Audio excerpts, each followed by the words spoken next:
தேவனால் பயன்படுத்தப்பட்ட பாத்திரம். அவர் இயேசு கிறிஸ்து பெருகவும் நான் சிறுகவும் வேண்டும். யோவான் 3:30.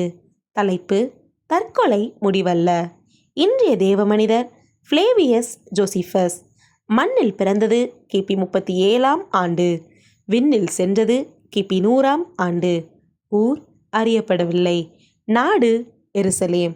தரிசன பூமி எருசலேம். இப்போதெல்லாம் தற்கொலை முயற்சிகள் பற்றிய செய்திகளை அதிகமாக செய்தித்தாள்களில் நாம் பார்க்க முடிகின்றது. ஏன் பலர் தற்கொலை முயற்சியில் இறங்குகிறார்கள்? பிரச்சனைகளும் வேதனைகளும் ஏற்படும் போது தற்கொலைதான் தீர்வு என்று எண்ணுதல் மாபெரும் தவறு. வாழ்ந்து காட்ட அழைக்கப்படும் நாம் விழுந்து விடுவது சரியாகுமோ? கிபி 66 முதல் 70 ஆண்டுகளில் தனி நாடு வேண்டி யூதர்கள் ரோமர்களுக்கு எதிராக போர் தொடுத்தனர். அப்போரில் வெற்றியும் பெற்றனர். இதனை கண்ட நீரோ மன்னன் கொதித்து எழுந்தார். வெஸ்பாசியான் என்னும் படைத்தலைவரை யூதாவுக்கு அனுப்பினான். மிகவும் சீற்றத்துடன் வந்த அவன் யூதர்களின் பட்டணங்களை ஒவ்வொன்றாக அழிக்க ஆரம்பித்தான். யோத்தப்பா என்ற ஒரு பட்டணம். யூதர்களின் எஞ்சிய புரட்சியாளர்கள் இப்பட்டணத்திலே தான் இருந்தார்கள். அவர்கள் அனைவரும் ஒரு முடிவுக்கு வந்தார்கள். ரோமர்கள் கையில் சிக்கி அடிமைகள் ஆவதை விட தற்கொலை செய்வது மேல் என்ற கொடூரமான முடிவுக்கு வந்தனர்.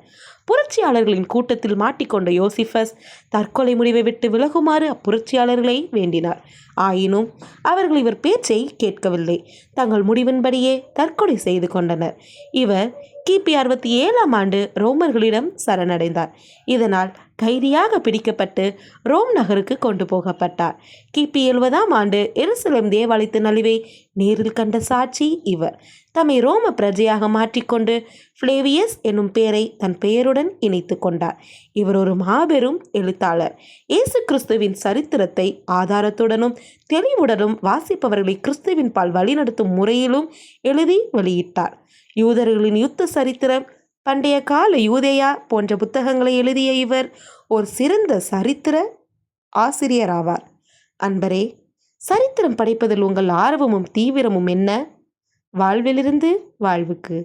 உமது நோக்கம் உயர்ந்ததாயிருப்பின் நீயும் உயர்வாய். உன் மூலம் உலகம் வளமானதாகும் என்கிறார் பிலிப்ஸ் புரூக்ஸ்.